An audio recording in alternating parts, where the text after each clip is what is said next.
It sucks being a Battlefield fan. Whether it's Ginger Captain Hook ambushing your authentic World War II shooter, or half the games barely even working at launch, there's always something holding back the franchise. I love Battlefield for its variety of playstyles, full-out warfare, and of course, those unforgettable only in Battlefield moments.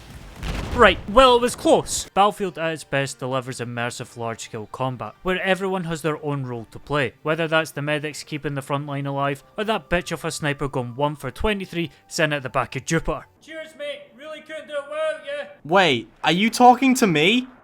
No, fuck off! But as a Battlefield fan, you're in constant whiplash, with the franchise hitting incredible heights whilst also slamming the lowest lows in gaming. In the last 9 years, we went from Battlefield 4's disastrous launch, which was full of issues from crashes to rubber banding, to the point many deemed it unplayable. I mean, when your character's turning into Sid from the Ice Age, I think there's probably an issue. But through the years of updates and DLC, Battlefield 4 redeemed itself, to the point where me and many others considered it to be the peak of Battlefield. The insane quantity and quality of content is incredible, and is the reason why so many still play it to this day. So the community was riding high, so you would think DICE would want to keep up that renewed faith and hit a home run on delivering what the fans wanted.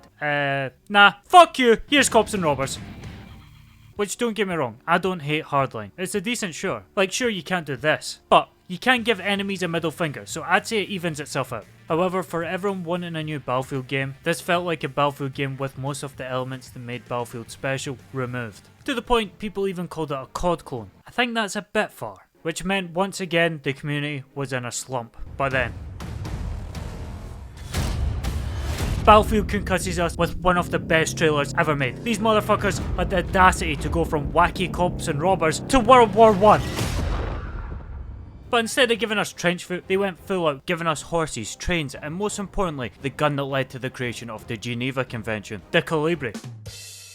Okay, yeah, that was a joke. The only thing this is doing is knocking out Amir Khan. Battlefield 1 delivered on exactly what the reveal trailer promised, bringing one of the greatest atmospheres and sense of spectacle ever seen in a multiplayer game, whilst being so much fun to play. And despite complaints on the gunplay, it still managed to recapture the fans' excitement for the franchise. So it's all going good, lads. We're back to riding high, eagerly awaiting the next reveal trailer. But instead of Battlefield slapping us with another insane reveal, they shanked us with a World War II fanfiction, to which the community reacted with a cool, calm and collected. Ah well, fuck you too then! But surely they've learned their lessons, and it's not like Battlefield 1 didn't take liberties either. I mean, the meta was using the Hell Regal. There was only ever one of these made, and I don't recall these motherfuckers doing die pass it on. But to live up to a horrific marketing campaign, they launched it with bugs and missing content, with promises for it to come with the live service, Tides of War, or more known as Tides of Shite that should have been in the base game, because we all know asking for a shooting range at launch was just too far. In all honesty, I enjoyed Battlefield 5, even through its troublesome life cycle that took ages for anything to come out, which included a battle royale that the community didn't want, surprisingly becoming the second fastest battle royale to die, just slightly behind the one with bikes. It was a frustrating life cycle, but with the battle royale out of the way, they absolutely delivered with the Pacific update, bringing the best content the game had seen to date, which combined with the smaller updates, it ended up being a pretty great game. It's just a shame that this is the Battlefield 5 so many missed out on, and at this point, even with Battlefield 1's monumental success and 5's redemption, everyone wanted to see the return of a modern or future setting, as this is when Battlefield's iconic sandbox is at its best.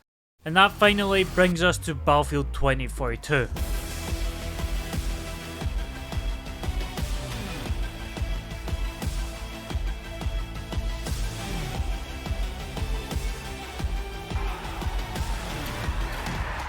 Holy shit, they understand what we want.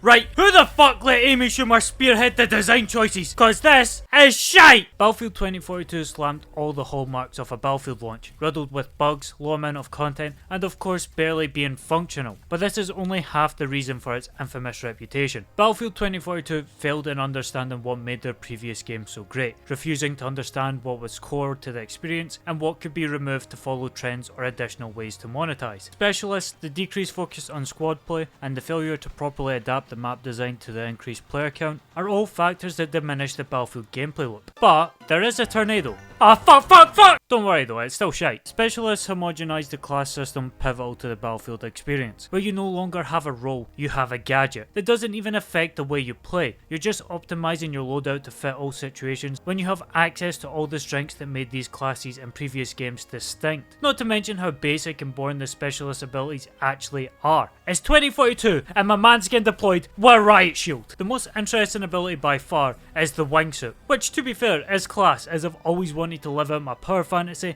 of being a flying squirrel. The maps are dominated by flat plains and emptiness with no cover, which with the increased player count means pushing flags is a pain in the ass. So much more time is just spent travelling to locations where it's no longer a tactical push, it's a 20-mile sprint. There's just so many questionable design choices that plague Battlefield 2042. Don't get me wrong, I want to see Battlefield 2042 get better, and there are some fun elements. But where previous games had similar issues with content and bugs, none have ever been this flawed in the core gameplay. Battlefield 2042 needs and deserves to be fixed, but I am not going to be grateful for what it should have been at launch. Unless they make Mel Gibson a specialist. In that case, I will be satisfied. So it's been a rocky road. Every lesson DICE and EA learn at the end of a game's life cycle is forgotten as soon as work on the next game begins. And what's worse is there's no real competitor that fills this niche of perfectly dancing that fine line between arcade and simulation military shooter. So does anyone here play Fortnite?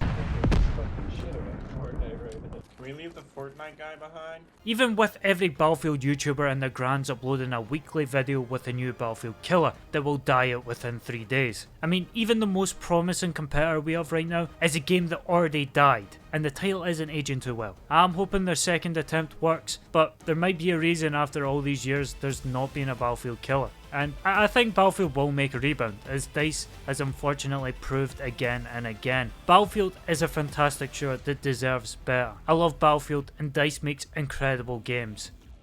2 years after launch. Oi, Baldy. What is it, you decrepit bastard? How am I getting paid? Is exposure good enough? No. Sub to prox to this.